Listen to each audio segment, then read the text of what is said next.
Goku, and go on from Dragon Ball Z. And you're listening to the Monsters with Attitude podcast.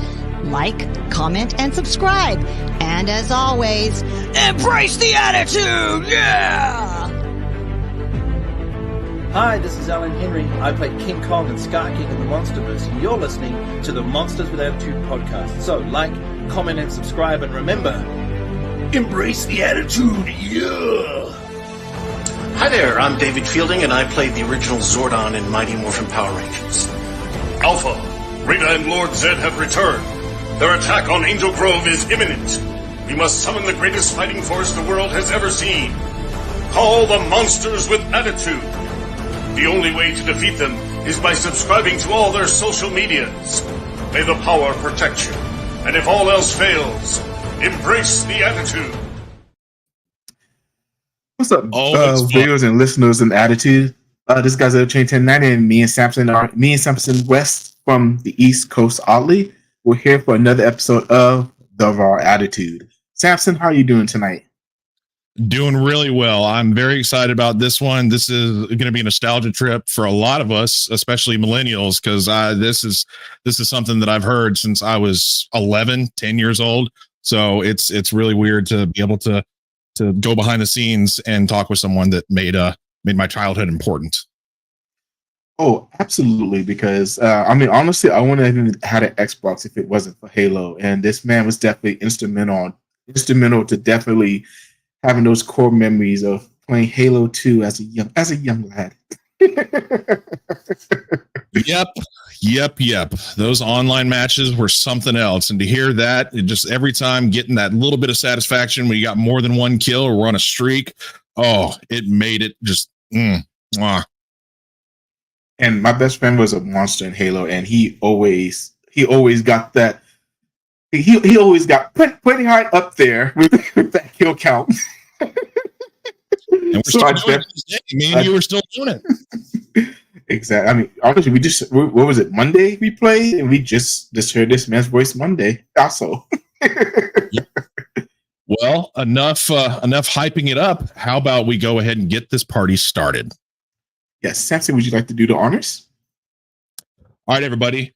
We are introducing the voice of multiplayer god from the Halo franchise. We have Jeff Steizer with us today. Hey, guys. Hello, Jeff. How are you? Wonderful. How are you doing today? Very well, thank you. Excellent. Well, I didn't mean to interrupt you. Go ahead. No. I was just saying, it's an honor to have you here, sir. Just it's almost kind of unreal because as a child, you never really put the face with the name. You just hear it. So to realize it isn't AI generated, it's just like, there was a real guy that had to show up in a studio and actually like be there for hours on end saying like a multitude of phrases, which I got to tell you, I don't know how many words you've said or phrases, but we'll get into that. I don't either. But I don't. Just go ahead and scratch that question off. I was honestly going to say, man, if you even know, do you even know how many phrases? Because the different. No, it's interesting because just recently I was sitting at home and I got a message from an agent of mine who is in charge of my personal appearances for conventions and things. And he said, just heard the news. Congratulations. And I wrote back and I said, what news? What are you talking about? And he sent me an article, and evidently 343 has released like over 1,100 phrases that I've done that you can customize when you play in Infinite. And it's like, whoa, okay, well, there you go. Now, I don't think that's everything I've done by any means. No. But we're talking probably thousands of things I've said, a couple of thousand maybe. But I've never been quite curious enough to want to go back and try and, just see what supposedly I've said. And of course, there were things that never made it into the games in some instances. So there were other phrases that, have not seen the light of day until perhaps now. I don't know what's been released. So, yeah, it's been a lot. It's been a lot over the years. Incredible. I definitely gotta go back and listen to what I haven't heard before. Like, oh, that's new. Well, I think you put it in yourself. That's what's so wild about this. It isn't something that they've added to the game. It's something you get to add to the game. So yeah, I don't know how it works, but Halo Forge. Where did I think that's where it was listed. I'll see if I can't figure out where the article was. It was sent to me, and I'll see if I can't send it to you folks as well. Excellent. Yeah. So of course, Jeff, as we was mentioning in our intro a little bit, for us, your voice is absolutely iconic. Definitely. Every time I hear your voice, it just brings us back to especially to both me and Samson's childhood, because we both grew up playing Halo. In the gaming industry, is there anyone else in the industry that you look up to in that same sense of how people see you? No, because I wasn't really a big gamer, I had 2 kids. That's how I got interested in games to begin with. I had 2 little kids years and years ago, and so I got them a PlayStation and a Nintendo system, and I would sit and watch them play. Whether it was Mario Brothers or Zelda, or I can't remember all the games they played, but I wasn't playing even then because they wouldn't let me have the controllers, which, seems after all, it was their games. They enjoyed doing it. So I didn't really know all that much about it, even though I was doing games myself. In addition to Halo, I'd done a bunch of games for kids that had been put out by a group called Humongous. So it was like Pajama Sam and Freddy Fish and there was one more. I can't remember what it was. And I'd done some Microsoft things. I'd done Alien versus Predator 2, but I can't remember what I played. And I did a game called No One Lives Forever. And I guess my character, disappeared because when they did the sequel, I was in that as well. And it was like General Rykhoff or something. It's like, really? I did that, did I? Okay. Because it was quite a while ago. And then as far as there were other games as well, I did a little tiny thing in one of the Grand Theft Auto games when I was living in New York back in the early 2000s, like around 2006 or 7 or something. So, I love doing them, but I've never been, a real aficionado like the fans are. I'm constantly being blown away by people's knowledge of the whole Halo universe. I mean, they know stuff I don't begin to know about every nook and cranny of the games. Mostly because when I would go in to do my announcing, they would never tell me what I was talking about. So there was, at one point I had, when I was saying things like zombie killing spree, I had no idea what that was. And I went, wait a minute. Are there zombies in this game? And they were like, yeah. But they wouldn't tell me anymore. So I had, I'd say things like, brains. And it's like, okay, They never explained it. Well, they were always very, very careful about what things they would tell anybody because they didn't want anything getting out. Yeah. They've been pretty successful at keeping their secrets, which I think is a testament to something, certainly in terms of their security in their organization. I mean, how often does that happen where things, come in and surprise the players and the fans? They've done it. Wow. Yeah, I was gonna say, hearing you say that right now. By the way, chef kiss. That was so great from your mouth. That was great. Yeah, I think it's basically that round is where you play against other players, and one person's infected, and they're trying to infect everybody else. And if you're the last man standing, then you win. So yeah, zombie or infection or something like that. So yeah, infection. Yeah, I remember saying those things, but nobody explained what was going on, So even to this day, certain phrases that I know are favorites for fans, it's like, okay, great, but I don't know a lot about it. I have taken some pains to try to get to know more about the game over the years. You've got to remember, because I don't think a lot of people realize this, but do you know that I only met Steve Downs for the first time in 2020, which Wow. is 19 years after we began? I tried prior to that because, Steve was a big voice actor and radio personality in Chicago. And I directed shows in Chicago. I had friends who worked there as actors and voice talents. And so whenever I would go visit, I'd say, hey, can we get together with Steve Downs? And they'd call, and he'd be in Florida at his other residence, or he'd be off on vacation or something. So we never made it happen. But when I went in to do my initial recording for Halo Infinite, and I walked in and somebody said, Jeff, I'd like you to meet Steve Downs. And it's like, Steve, I've heard so much about you. Because so many of the other people who worked on the game live in Seattle. I know Jen Taylor. I've known Jen Taylor forever.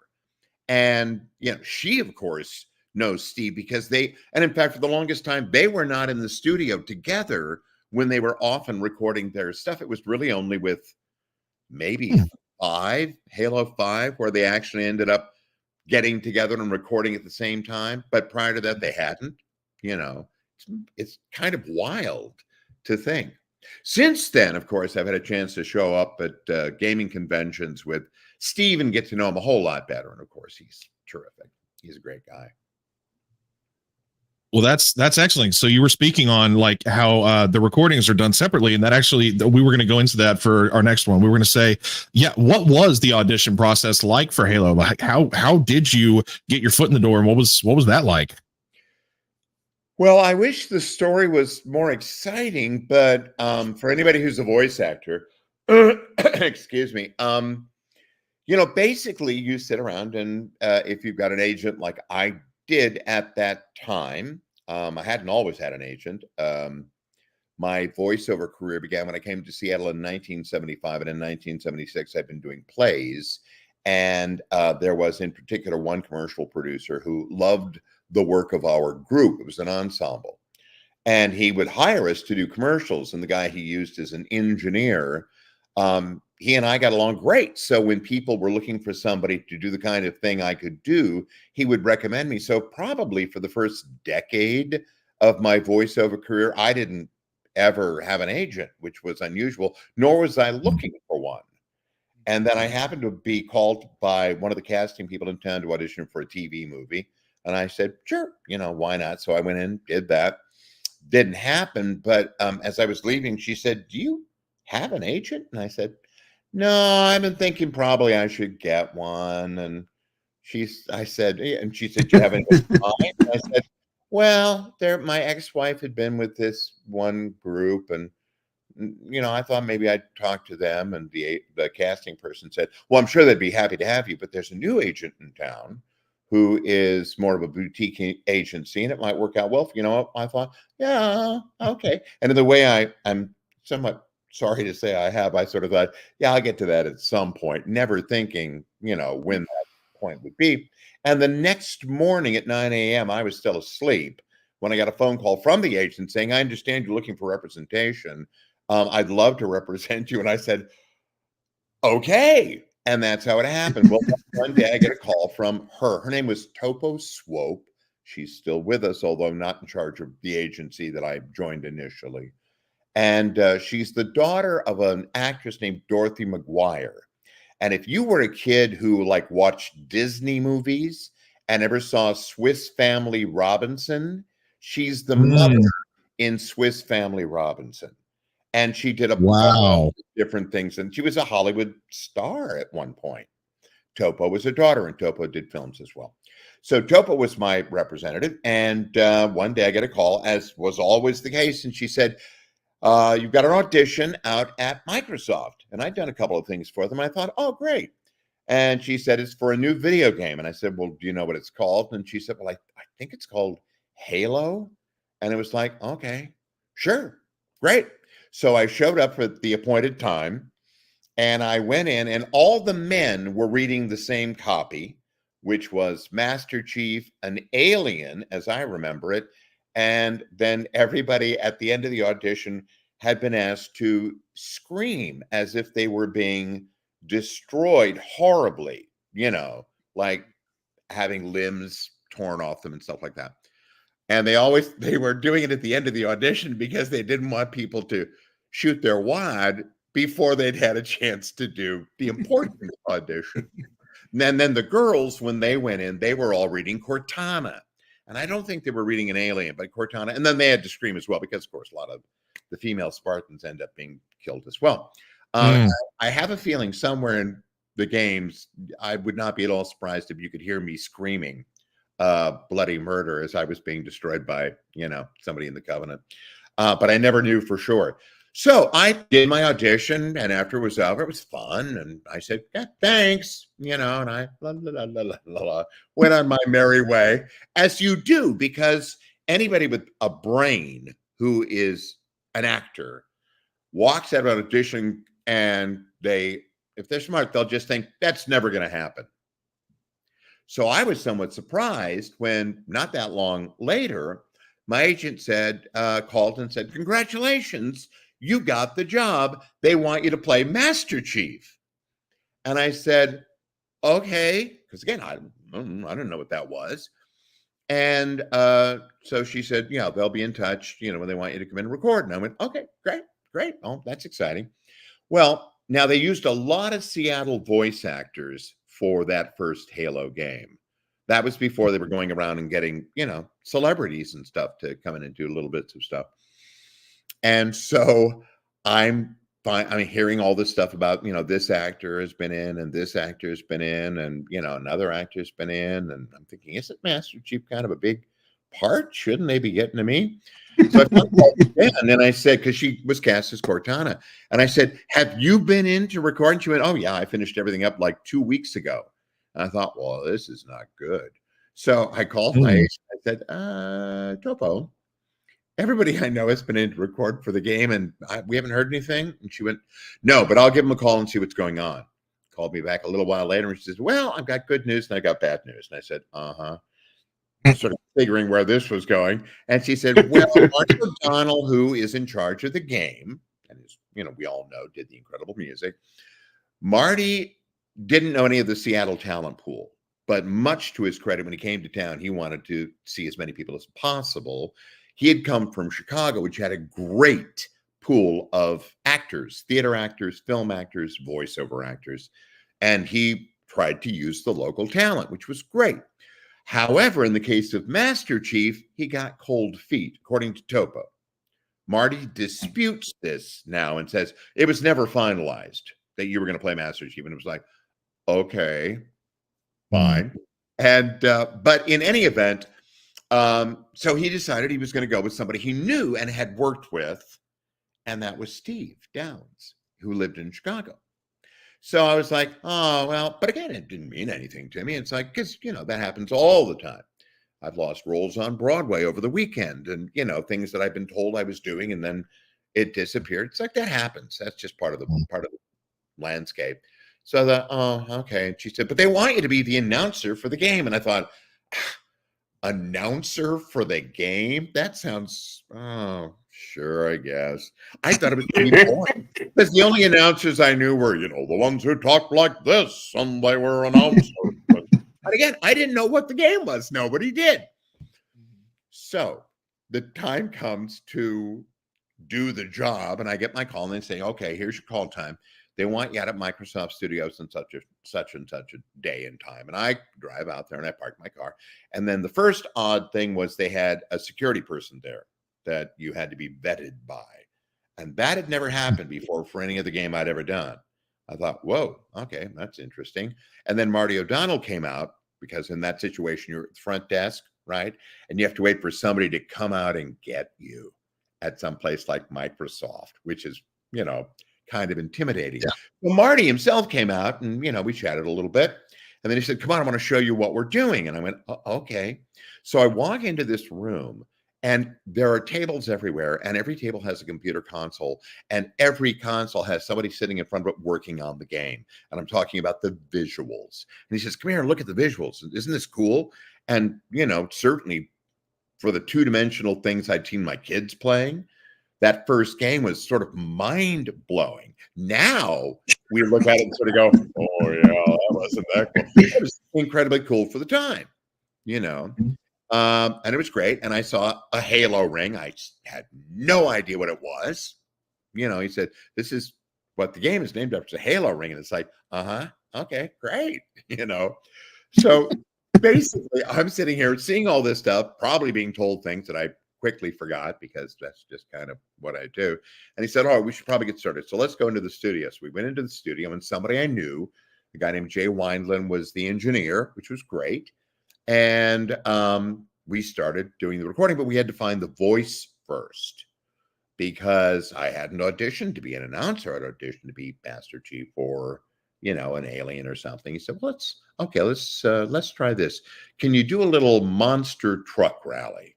Monster truck rally. Oh, yeah, and Sundays on Saturday and stuff. I thought, okay. He said, great. Now pull that back. So I did. And he said, all right, now you auditioned for the alien, didn't you? And I went, yes, I did. And he says, can you put a little of that into it? And it's like, so suddenly there was this kind of attitude that was there and, and so we diddled around with this for like 20 minutes. And it was like, okay, I think that's it, he says. And then we recorded for a couple of days. And I did, hundreds and hundreds of lines because I'm not sure exactly how it ended up, but initially, there were a lot of different teams you could join, and there was a yellow team and a green team, and there was a blue team, obviously, and red team. Yeah. And so everything I did, I had to do each time for that, and then it would be like, 10 minutes remaining, 5 minutes remaining, 2 minutes remaining, 1 minute remaining. And so you had to go through lists of things, and of course, I still have no idea what this game is. I really don't know. I know it's like soldiers, and I know it's in space. That's all I know, right? Mm-hmm. So at the end of several days and stuff, I go, they say, well, I think that's it. I go, okay, well, thanks.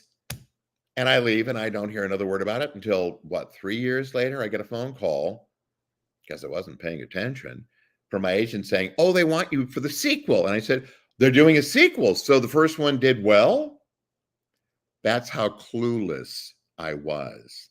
I had no idea that I had been in a hit game until the second one came out. And I happened to read, I think in the New York Times, that it had made $175 million in the first day in the United States alone. And I knew this game was all over the world. And I went, and my first thought, of course, was, I am not being paid nearly enough.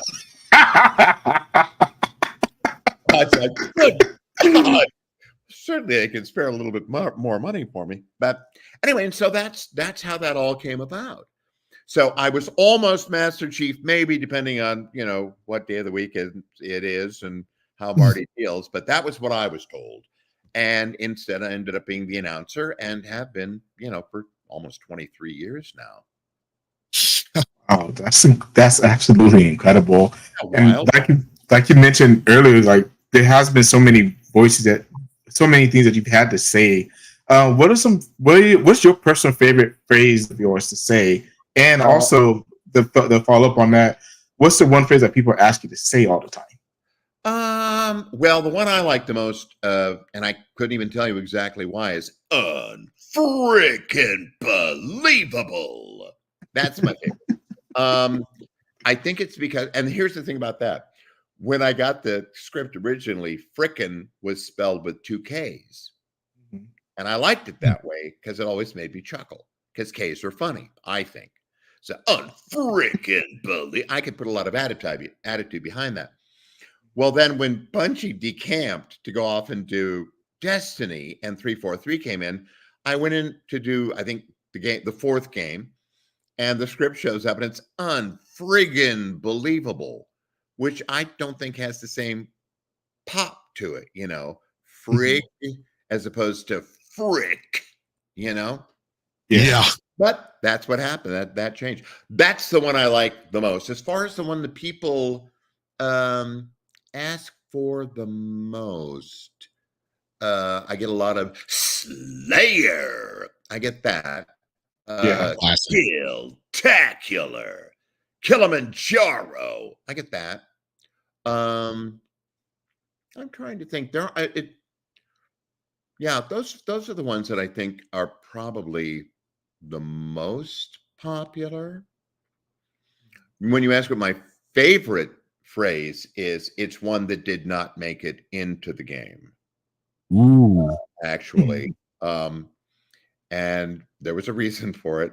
What had happened was, I don't know if you remember this, but there was a period of time where Dick Cheney was on a hunting trip and he shot one of the people who was on the trip with him in the face. Remember that story? Yep. Yes, sir. Well, one of the writers for the game thought it would be very funny if when you did that with one of your own teammates, if you shot one of your own teammates, you would hear me, not every time, but like once every 100 times or 1,000. I don't know. They're going to bury it. It was going to be a little Easter egg. You would hear me going, Cheney Mania. And then when it came out, he said, well, that's not in the game. And I said, what do you mean it's not in the game? Because we had howled with laughter. They made me do it over and over again because it just made us all laugh. And they said, yeah, it didn't make it in. Somebody higher up in the Microsoft hierarchy just went, yeah, no, that's not happening in the game. So I tell that story as often as I can because I think people deserve to know what might have been. Personally. That's phenomenal because I mean that's a great sense. I have that kind of sense of humor, so I would appreciate the ever loving hell out of that. That's great. I think a lot of us do. I think a lot of us would have been very, very happy to have that be a part of the game, but it isn't. So there was another one as well, but I don't say it because it got removed from the game.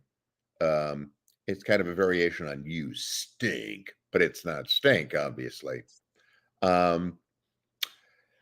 So yeah, other than that, I mean, I'm sure there were other things we recorded that never made it into the game, but I was, nobody consulted me about what things that should or shouldn't go into the game. And the way we recorded stuff, I never knew what was going to make it into the game because the way it would work is I would show up, and initially we used to do it back in the days when everything was on paper. There'd be a list of the things I was going to be narrating or announcing. And it would just be a long, like the kill streaks, double kill, triple kill, overkill. And they'd say, okay, Jeff, we're going to do each one of those. Go on down. Do each one 3 times. And it'd be like, okay. So I do double kill, double kill, double kill, just whatever. And then I'd move on down through the list. And after I'd gotten to the end of it, they go, okay, great. Let's go back to number 3. Say that's overkill. And they go, give us 3 more. So I give them 3 more that I hoped were different from the ones I'd done. And, I would occasionally hear in the background somebody going, yeah, let's go with number 2, or we'll do number 1 on that, or say 1 and 3, and that's how the things were chosen because obviously they knew what was going on in the game and they had a better idea than I ever did about the story aspect of the battles and what was happening. So it was up to them to decide, what I was doing was going to be most useful. And I think that's true for most voice actors in games and to a certain extent, animation. I'm sure you've seen the videos of Robin Williams doing the genie in Aladdin. And he did so much more stuff than ever made it into the movie. And, obviously for the people who are working on the film to be able to go, oh, that's even better. We'll, cherry pick that and put that into the film somewhere. That's how a lot of these things evidently get done. I'm that's actually the answer to my question of which ones I like best and which ones people ask for the most. I think that's right. No, I agree with you on the K being funnier than G, frick, and being funnier than frig. And it's almost a little bit of an leading, friggin, as opposed to frick. and Yeah, frick. It kind of it draws out. Unbelievable. Anyway, I like to say it that way, and nobody said I couldn't, so I just keep doing it. And I can't remember if I started doing it again in the game, but I think I did unfreaking believable because that's what they wanted, Mm. So that's what I. Well, that's funny that you mentioned how things are chosen. I actually work in video production for a living, so I cherry pick things. Like I'll tell somebody, like when we're recording them doing an interview, I'll say, could you say this one line like one more time, like just a little more inflection here or there, and so I understand that process pretty well myself, actually. Yeah. Well, and the other thing that's interesting, I do a little bit of editing myself when it comes to because I do auditions for like animated series and stuff like that, games. Oh. And sometimes you'll go through and you go, that one sequence there, that's not so good. So you'll, basically re-record that and slot it in. And, it's one of the things that's so incredible about recording is that they can take a lot of stuff, some of which is maybe not necessarily the greatest stuff, and it can be improved very easily. And I'm often quite surprised to hear how good certain things sound. Because unlike a lot of people, I don't like to listen to me. I don't like I've got a very interesting voice, and it's like, I'm just aware of all the little things that drive me batty. I think something million people will disagree with you on that one. They may very well. I mean, somebody today, I was out at a place shopping, and this woman, apparently I told her at some point that I did Halo, and she told her boyfriend, who was a big fan. And apparently he kind of lost his mind. So I said, have you got a phone? She said, yeah. I said, okay, take a little video of me. What's his name? And she told me his name. And I said, well, hey there, so-and-so. It's Jeff Steizer, the voice of God. And I understand from your girlfriend that you are unfreaking believable. And she was like, oh my God. So then there was another person standing next to her who said, it's like, what is this? What's going on? And then she heard about it. Of course, she knew sort of the game, but not everybody knows the game. And she says, the first girl whose boyfriend I was doing that for said, I remember when I first met you, I thought that guy's got a great voice. I bet he does. He should be doing audiobooks. And it's like, well, actually, I've done some audiobooks, but they're a lot of work. And I'm almost astoundingly lazy. So the idea of, sitting in a booth for weeks on end and recording, it's like, I'm not sure I want to do that anymore. So, but I'd probably do it if something interesting came along. That's surprising you say that, because I was curious during these sessions for Halo, like how long. Here's the interesting one. What was one of your longest sessions sitting in a recording booth for these lines that you had to read? It's progressively gotten more and more since the games have gotten bigger over time. No, actually, I've spent less time more often than not, because basically, even though surprisingly, when I went in for the second game, there were all these things I'd already done, and I thought, you want me to do them over again? And they were like, yeah, could you just do them? It's like double kills, triple. You want that again? And they were like, yeah. I was like, okay. They said, do you want to listen to a recording of yourself from the last game to see what you did? And I'm thinking, no, why would I? It's like, I did. I always said, it's like, sure, of course, absolutely. So I'd listen to it, and it's like, that's pretty much what I thought I did. And then I would do the same things over again, as well as the new things they wanted. That's fine. That's great. And I forgot the point of what I was saying there. What was your question? I was talking about how long certain So, no, for the most part, I would go in, there'd be a 4-hour block of time. That's what they pay for. That's all that we get. Uh-oh, Adrian, I think you had a mic. Yeah. Wasn't I got it. I got it. I'm sorry, Jeff. No, it's no problem. But I hardly ever used the whole 4 hours. I mean, it was very unusual. And it got sometimes I go into record and it would be like, a 4-hour session. We'd be done in like an hour and a half. And it's like, okay. The only time that we actually ran out of time was when the very first game I did 343. The fellow who was in charge of the game, I think, was a little, I don't know. I'm sure it was a little bit daunting to be doing all of this, but We ended up doing like 2 pages in 4 hours because he kept, having me do stuff over and over again. And, he was giving me line readings and things. And I thought, well, this is all sort of unusual. And at the end of 4 hours, they said, well, can you stay a little longer? And I said, no, I've got to go pick my kids up from school. And they were like, oh, okay. So when I came back, we got through things a little bit quicker. But that was the only time that, it ever took time. And for the most part, first with Bungie and then later with the people who followed this particular person after he had left the studio, it could not have been quicker and in and out.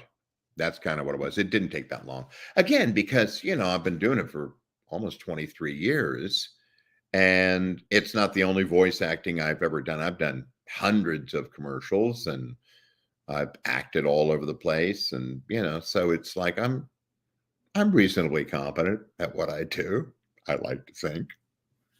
I agree with that. I mean, you should be, because you've been doing it for as long as you have. And yeah, you got it down. Your job security is pretty much in the bag, I think. Well, we'll see, won't we? Because you never know. I mean, I don't know what's happening with the game. I don't know if there's going to be any more games. Again, we don't get told a lot. Now, Jen seems to know more about stuff going on than I do. She was involved in the TV series, the only one of us who was. And so, she'd come back with stories about, stuff that had been going on, and as much as she ever could tell, because she was very, very good about not giving away stuff. We all sign NDAs, so you're not supposed to talk about that stuff before the games come out. There was something at one point, and I asked her a question, I can't talk about that. And it's like, to me? You can't talk about that to me, your old friend? She's like, Jeff, I'm sorry, I can't. It's like, oh, okay. I said, I'm sure I'll find out eventually. But exactly. But so, it's a very interesting situation. So I don't know if there's going to be another game. I mean, maybe there will be. And certainly if there is, I would like to think that I'll be a part of it. Although I had a very odd experience. The last thing I did for the game was they apparently have, do they call them chapters now, where they're adding to Infinite?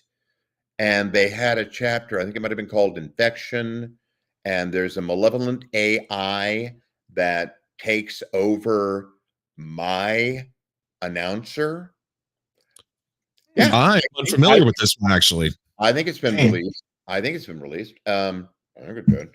But so I went in to record this stuff, and I'm reading all the lines, and it's kind of like I thought I'd have job security forever. And I'm going, so I finally had to ask. I said, am I being killed here?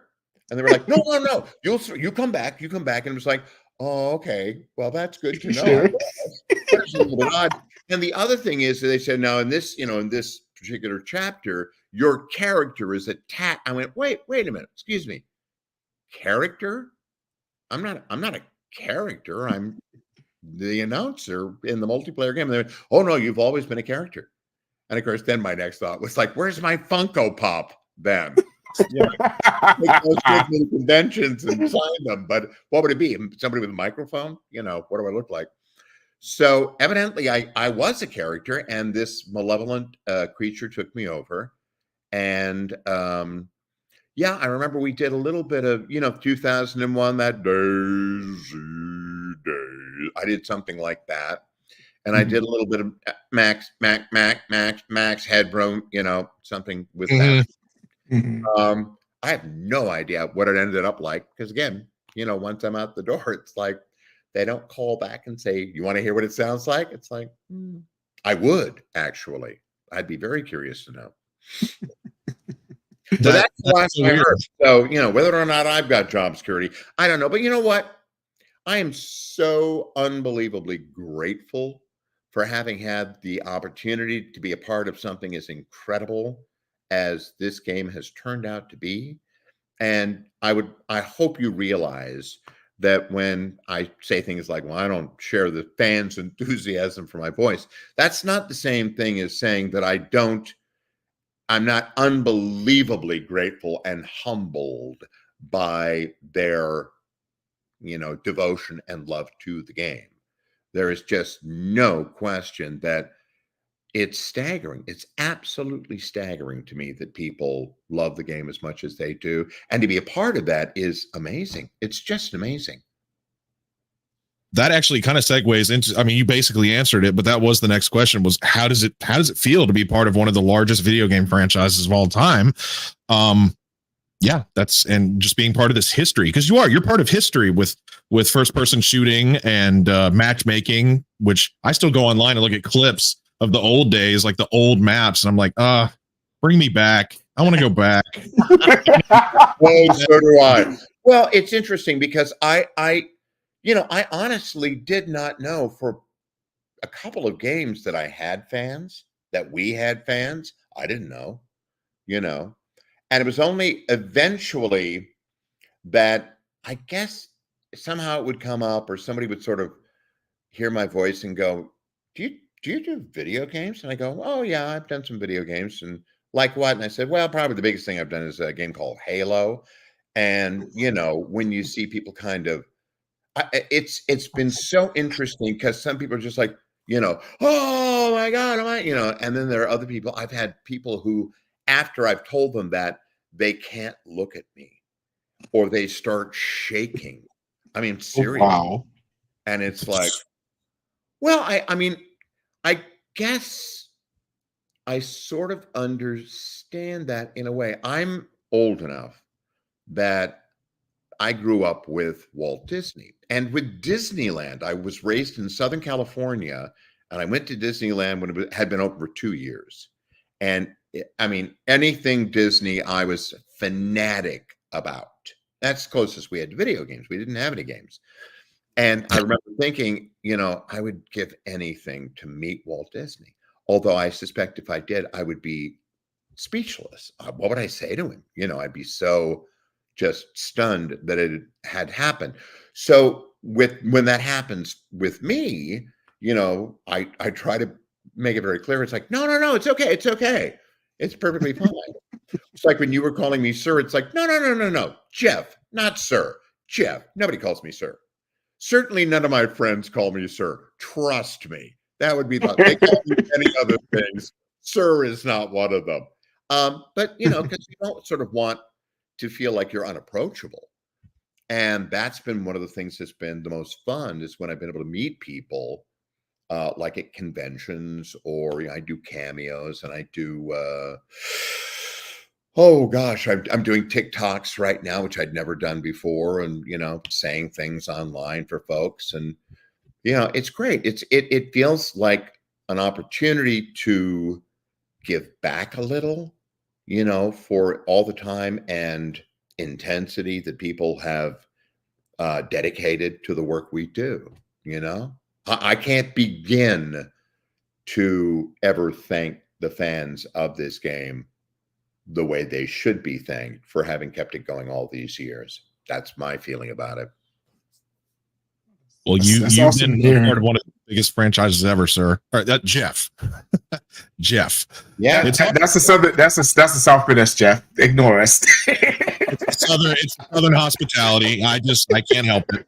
Totally understand, but you needn't call me sir. But it is wild to think of that, and I don't know quite how to process it even now. Because again, it's like my interactions with the fans are still sort of at a remove. It's not like I'm out and about all the time. And also because I'm a voice actor, it's not as if people necessarily, as you said earlier, know what I look like, Right. It's like, wait a minute, that old fat bald guy with the glass, that's the guy that says, oh, you kidding? It's like, but that's what voice actors do. I'm always intrigued when I see somebody. For the longest time, I had the wrong Kevin Conroy in my head when I kept hearing about the guy who did Batman. It was another actor named Kevin Conroy, I believe. Or is it Conway? Anyway, I think it's Conway. I know what you mean. There's another actor, and I thought, oh, he's got that gig. Wow, it doesn't seem like he'd be quite right for it. Then I saw a picture of the guy who actually did it, before his very sad and untimely passing. And it's kind of like, oh, that's not what I thought it was at all. But and in a lot of instances, people just don't know, you know. They don't know what we're really like or what we look like or, you know, what sort of sensibilities we have. And so one of the things that's been great about going to conventions is meeting some of the other people. There was this wonderful guy who had been the director for the American versions of Pokemon, the TV series, and that he'd done several characters himself because they needed somebody, you know, and they hadn't cast anybody, so he just did it. So he was at these things, you know, having been a director as well, and talking to them about their experience because, you know, anime and stuff like that, that's the big stuff at most of these conventions. That's where the huge lines are, unless you're the hottest, latest new game like, what is it, Red Dead Redemption. Red Dead Redemption, right.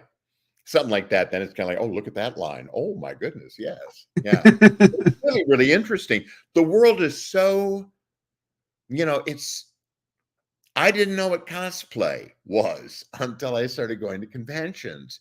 And I had somebody walk up to me, you know, dressed like Cortana, all in blue, had this sort of, you know, leotard thing that was all painted, and she was completely blue, and she had the hairstyle, and it was just like, this is incredible, you know. And guys walking, we were in Phoenix, the temperature was 115 outside, and it was not that cool in the convention center where we were doing signings and things. And a guy came through as Master Chief, and he's, first of all, he's 6.5 feet tall because of the boots he's wearing, and he's wearing complete armor. And it's like, are you okay in there? You know, it's too hot to be.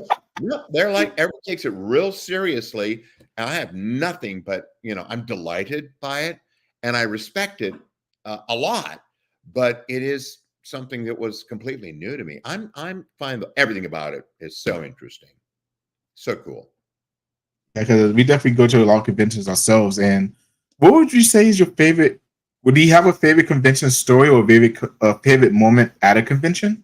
Yes, I do, as a matter of fact. But it's an unusual one. I mean, it's not like somebody came up and you know, they had all the lingo or they were dressed a certain way or anything like that. It was in Phoenix again, and this, to my way of thinking, everybody looks young to me now, but he was a young Native American man, and he walked up to me and he said, I'd signed something for him, I think, and he said, I just wanted to tell you that when I was a child, I was very, very badly abused. I had a very abusive home situation. And the only way I could get away from it was to go to my bedroom and lock the door and play Halo. And I heard your voice. And right. And I said, you're not still there, right? And he said, no. When I turned 16, I was able to leave and I left. And I said, are you okay? And he said, yeah, it's been a rough road, but I'm getting through it. And he said, I don't want this to seem weird, but could I hug you? And I said, absolutely. I said, of course. Right. Yeah. That's the one that I remember the most clearly.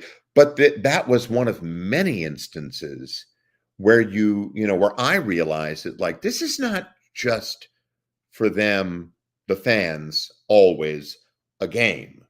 You know, there's a lot more sort of bound up in it. For instance, it's how a lot of people found their tribes, their friends, and the stories I've heard of, like, a whole bunch of guys taking over the computer lab so they could hook up all the computers together and have a big party. It's just like, I had no idea. So, it's been a real education in that regard. Fathers and sons, mothers and sons, sisters and brothers, right? I mean, so many people say, my dad turned me onto this. I was 4 years old. And it's like, 4 years old? That's kidding. You wouldn't even be able to hold the controller, but they were. And then, friends who've been friends for so long and stay close to each other. It's, as I said before, humbling is the word to think you're part of anything like this. It's just Kind of amazing. Yeah. Rightfully so. My very first, when I got my Xbox back in 2000, and I got mine when Halo 2 came out. And Halo 2 was my first game for the original Xbox. And because I was the kid with the Xbox, I was the one invited to parties and stuff to bring the Xbox over so we could all play co-op together on the couch and yell at each other for being like, your screen, you're looking at my character, you know where I am. And just those playing parties were something different. That's a nostalgic memory for me. Sure. Absolutely. Yeah, it's amazing to me. It's just amazing. Yeah, I know my best friend VJ, I met him while I was playing football, and we used to always go to his house every Saturdays and play Halo. That's how I got introduced to the Xbox system, because I was a PlayStation kid before then. Yeah. And many hours we played multiplayer, and we heard your voice quite a bit. I've heard that from folks that they've heard my voice, and it's so strange because to think that, you know, I was a part of so many people's lives and was completely unaware of it, you know, for many years. I did not know that was what was going on. And then to find out about it, it's kind of like, well, the least I can do now is to try and I try very hard to make myself available when people say, you know, would you ever consider doing an interview? It's like, absolutely. And I said, you know, I haven't done them before now, just because nobody ever asked. I mean, really, until the last couple of years, nobody ever asked me to do a convention or a podcast or anything. It's like, I'm here. I'm ready to chat, obviously. Also, it's like, you know, yeah, I've met up with fans, and, you know, I think that's the very least I can do under the circumstances. So. Me and him, we still which way? That way. We still listen to you to this day. Like you said at the beginning, we were playing online matchmaking earlier this week, and just I mean, we love doing it. And every time that something happens, I go, yes, and Adrian will be like, what happened? And I'm gonna butcher it because you're you and I'm not. I'll be like, I just got a double kill. I was like, I'm trying to repeat. I can't, of course, but I'm like, oh man, I got a triple kill. I mimic it back so that I can do it. Just because it's so a lot of people evidently do that. And one of the things I've taken to doing is to explain to people exactly how I do the voice. Do you want to know? Absolutely, yes. Okay. Well, basically, it's not very smart. Had I known when we first went in and started to come up with that voice that I'd be doing it for 23 years, I might have backed off certain things, because it's really hard on your vocal cords, right? Because you're supposed to support the voice and the production and stuff from your diaphragm, and you're supposed to use the resonators in your mask, the bones in your face and stuff. Well, this comes from the back of the throat. This is where the voice comes from. I try to get it lower in my register. I'm not as, you know, it's not as high there. So I kind of have to growl. I don't have to do it anymore because I know where it is, but that's how you find it. Sort of, if you growl, do that a little bit, and you feel like the vibration back in here, right? That's where the voice is coming from. So that's where the words are going to have to come from. So you do that, and then you kind of sit down on it a little bit too. You know, and then you add some snark. And before you know it, then you're saying things like kill-tacular. But it's all coming from down there. So you and all the people who are watching your podcast can now run around and drive each other crazy doing it. You're doing it the way I do it. So, you know, have fun. But don't do it for too long, because otherwise you'll rip out your vocal cords. And I don't want to think that that's happening all over the country. Well, your voice is deep to begin with. You have a deep resonating voice, so it's I think I sound very high. I know it's weird, but it's like everybody's like, no, you've got a lovely, you know, deep voice. And it's like, really? Oh, okay. Well, and awesome. Eric's comment. What do you do? We do it in your voice. We already do. We do it in your voice. Yes. That's our other Halo buddy. Me, Adrian, and Eric have been going through the campaigns together, and we play online together. Oh no! Don't tell your fiance I told you what to do. Oh, I'm in trouble now. I'm in trouble now. Oh boy. Oh yes, we never acknowledged everybody in the chat. Thank you for being here and supporting this, and of course, here's Jeff. Here he is after an hour. So I'm sure you guys are aware of that at this point, though. Well, thank you very much, Oscar. I'm sorry you're late too, but it's nice to see you arrived and joined us. Yeah, just show off a few comments. That we had come in. I mean, yeah, these people love you. They are right there with us with all just the nostalgia and even modern current Halo stuff that we're doing. Sure. So we appreciate your efforts and what you've done over time. Adrian, do we have time for one more, or if you got one more? Yes, go ahead. Well, we talk a lot about Halo because that's obviously what people like to talk about with you, since that's what that's like a big, huge franchise. But we know that you've worked on other things. Do you have any future, or no, how was your experience working on TV shows and movies throughout the years as well? Great. I loved it. Halo aside, yeah. I loved it. I didn't have a lot to do in most of the TV and films I did. The most I ever did was I had a recurring role on the attempt to reboot the show The Fugitive. Tim Daly and Michael T. Williamson. Michael T. Williamson is Bubba Gump from Forrest Gump, and he shows up in tons of things. An unbelievably cool guy. Second day on the set. First day in the set, we were at a bar, and I had to drive a truck up or something. It's like, oh, geez, I'm not going to be able to get this right. But we had a lot of fun the first day.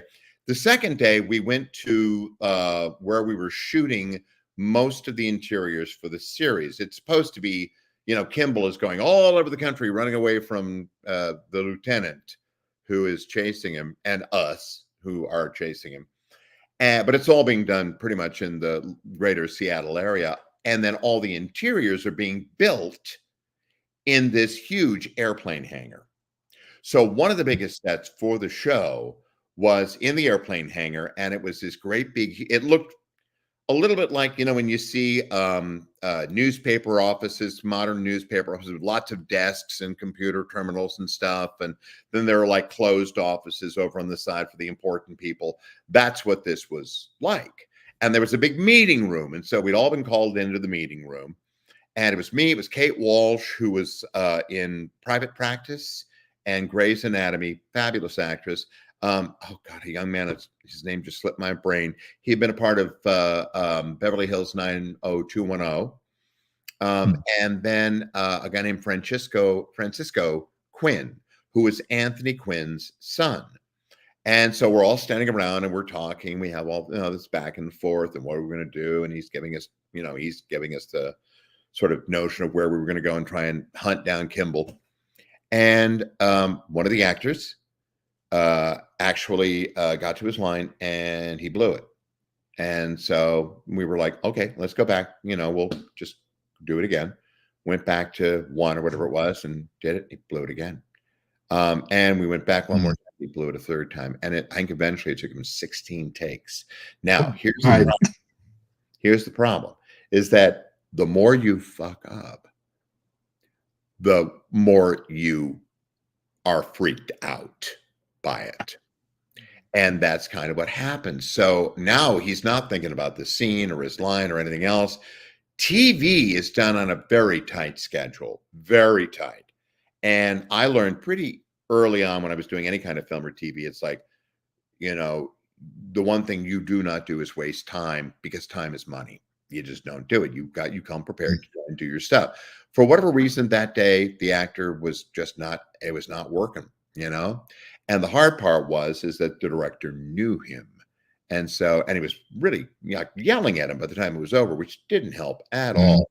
So we finished that scene in that episode, and the actor never came back again. And he was supposed to have been part of the task force. Yeah, so it was very, very unfortunate in that regard. But Michael T., that same day we were standing, and I was standing to his right, he was over here, and the camera was over to my right. That's where the director told me to stand. And Michael T said, "No, I think Jeff should be on the other side of me." And it was like, and the director was like, "Oh, yeah, sure, okay." So I went to the other side of Michael T, and he turned to me and he said, "That way, you see where the camera's pointing? They can't cut you out of the shot because you're right behind my shoulder." And it was like, what an incredible thing. I mean, I didn't know enough to know that Yeah. I could do that, but he was looking out for people. And the last day of shooting, we were sitting around waiting for one of our shots. Last day of my shooting for the series, I did like 4 episodes in the second half of the season because they changed the whole setup of what it was going to be back to closer to the film. We were sitting around and waiting to be called, to do, they were lighting and stuff. And I said, I got to just say something to you before we part company. And I told him what he had done and how much it had meant. And I said, "You didn't have to do that." And he said, "We're the good guys. That's what we do for each other." And I thought, wow, that is so cool. And it's something I've thought about ever since. It's like, yeah, we look out for each other. And he had done it for me. It was very impressive. He's a very, very cool guy. That is incredible. And one So little that's side the story I question. remember from the film. That was like the most I'd ever done. And it was great. But every film situation, I love it. I love being on a set. I love watching what's going on. I don't get bored. And especially, the only time it was a little bit boring, I did a little teeny tiny thing in a Netflix film that shot up here. It was called Metal Lords. I played a janitor. I'm hardly in the film. But, because of the fact that it took place during COVID, we were shooting during COVID. So it's like there were all these restrictions. We were tested every day. And even then, I had done 3 of the 4 things I was supposed to do, and I was waiting for my call, and it never arrived. And I finally heard from the producer, who was kind of, in charge of me, and he said, one of the crew tested positive. We're shutting down for 2 weeks. So, yeah, because it was 14 days back then. It was not 5 days, it was 14. Because at that point, there were still no vaccines. This is Right. that. So all of that was not obviously fairly daunting. So you couldn't go very many places, and you had to keep your distance, and you had to wear masks. And so when it came time to shoot a scene, you'd be on set. And it was interesting because the actors would all be in their costumes. They'd have masks on. All the crew, especially when you got close to shooting, would be dressed like they were, going out to walk on the moon. Complete hazmat. It was crazy. And, Wow.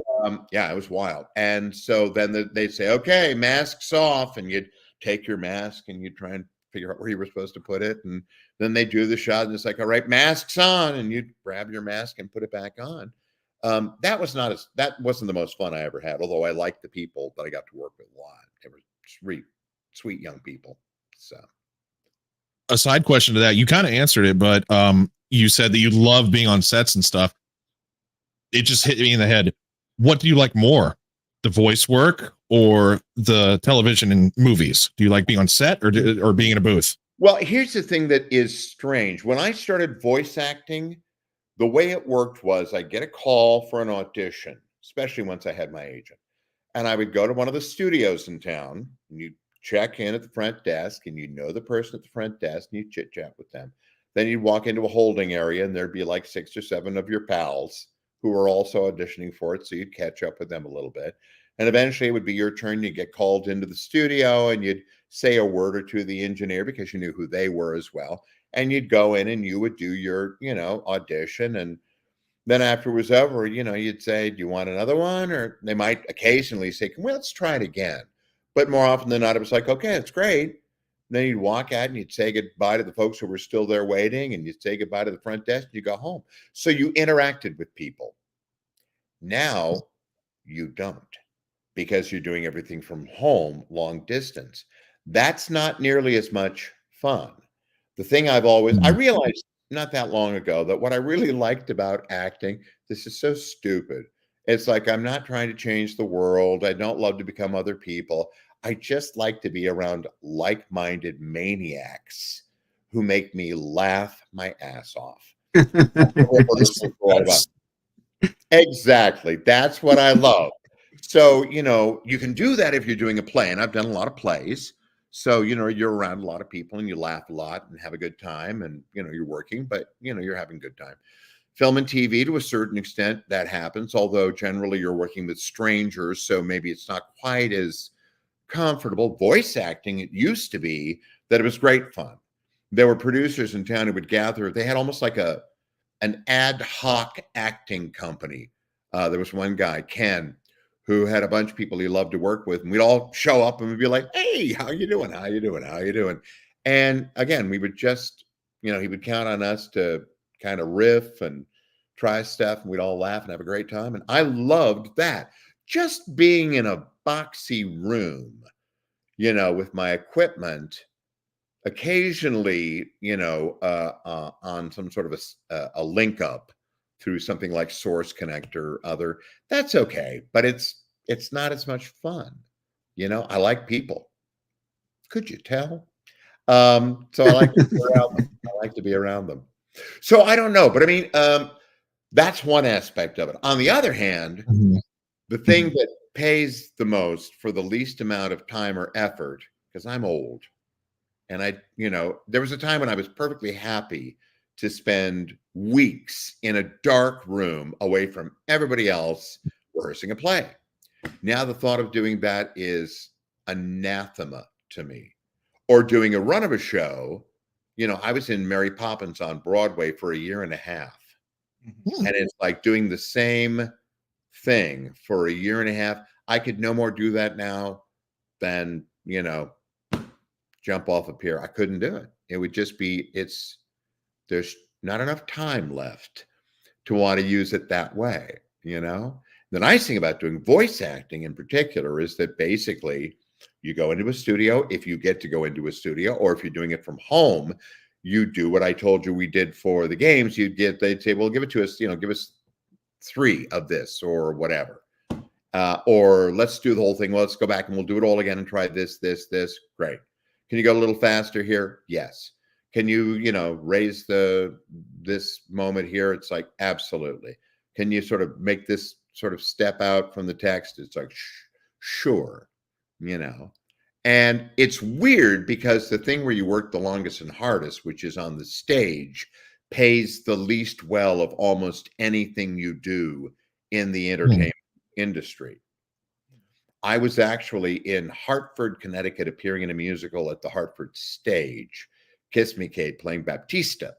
And I got a call one day, and they wanted me to go into a local studio to record some stuff for one of the Halo games that they were still working on. Can't remember which one. Probably five. So I said, sure. So, the day came, and I think I borrowed the company car or the actor car, and I drove over and parked my car, and I went in, and the person was there, and, I was hooked up with people back in, I think it was either LA or Seattle, and it took 15 minutes to do what they needed to have done. I was probably, a page of stuff, and we did it like, boom. And I was paid more for those 15 minutes than I was for the entire rehearsal of the show that I was appearing in at that point. So that's 4 weeks. I made more in 15 minutes doing that than I made as an actor in a play musical for four weeks of work. I like that's unreal. I'm in the wrong profession.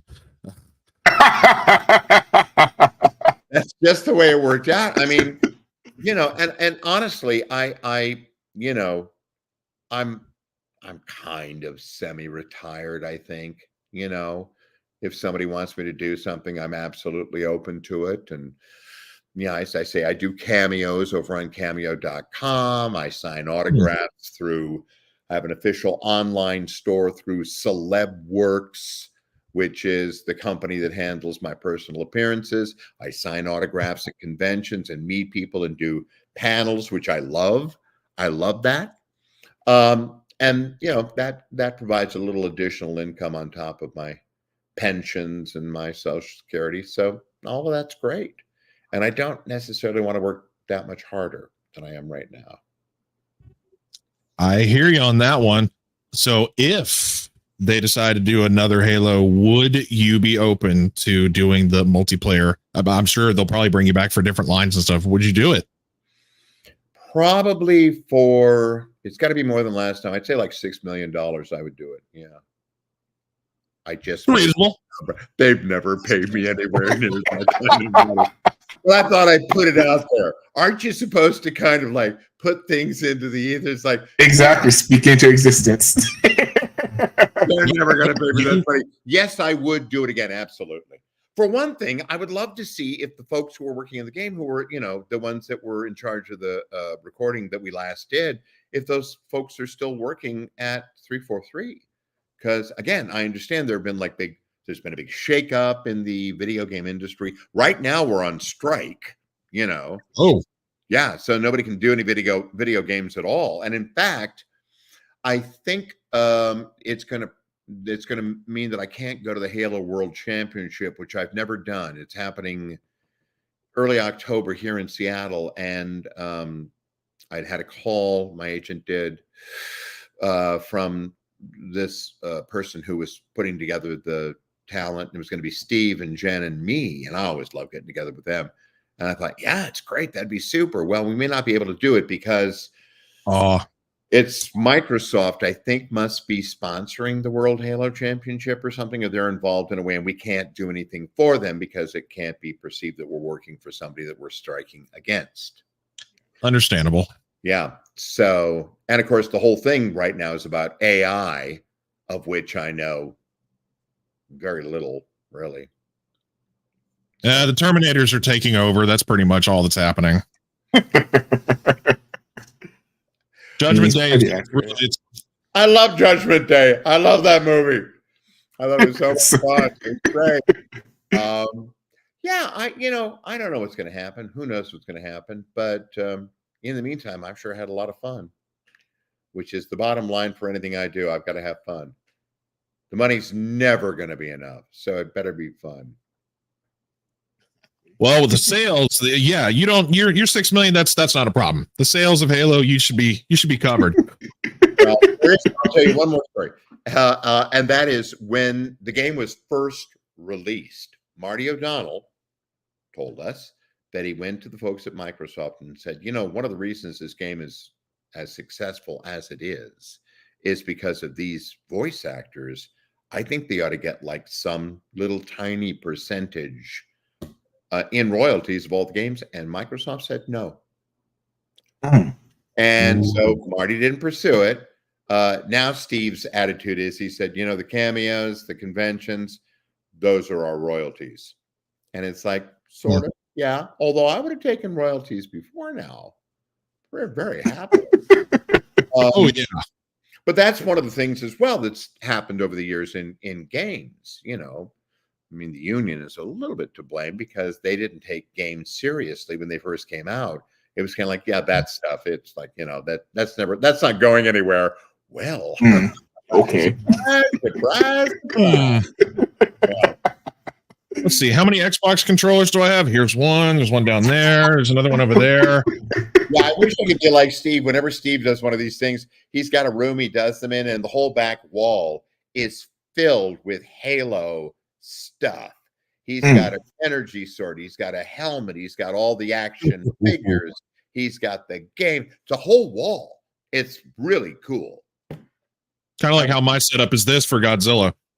That is very impressive. I am very, very impressed. It's very Thank you. That's awesome to hear from you. Yeah, I am. Is there a phrase that can go with this? A phrase to go with that?